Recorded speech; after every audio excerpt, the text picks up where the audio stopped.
Ikinalendaryo na ni Senator Ping Lacson kung kailan ang posibleng petsa para sa impeachment trial ni VP Sara. Tuloy-tuloy din naman ang paghahanda ng mga senador para sa posibleng paglilitis. Narito ang Agenda Weekend Report ni Hannity. Posibleng magsimula ang impeachment trial ni VP Sara sa Senado sa Hunyo.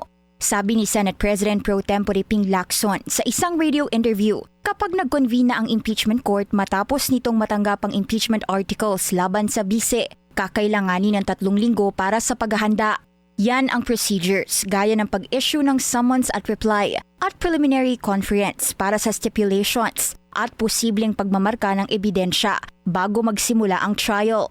Maaaring isagawa ni Senate President Tito Soto o ng kanyang legal advisor ang pre-trial para tukuyin kung ano-anong mga issue ang maaaring talakayin sa paglilitis.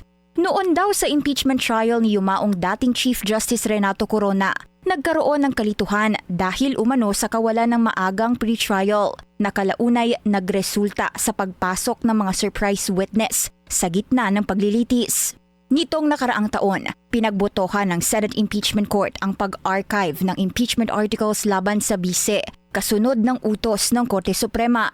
Sakaling mag-issue naman ng temporary restraining order ang SC, pag-uusapan daw nila ito ayon kay Lacson. Sinabi raw ng SC na ginagalang nila ang Senado at Impeachment Court na constitutional body.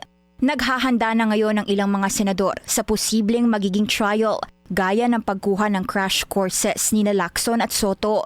Nasa humigit kumulang 27 million pesos ang available funds para sa impeachment trial dahil nasa 512,000 pa lang ang nagagamit umano sa pagko-convene ng Senado bilang impeachment court noong 2025. Kung di magamit, susuli sa Treasury. Kung hindi matuloy, susuli sa Treasury kasi continuing appropriations last year, ito magagamit lang yan eh.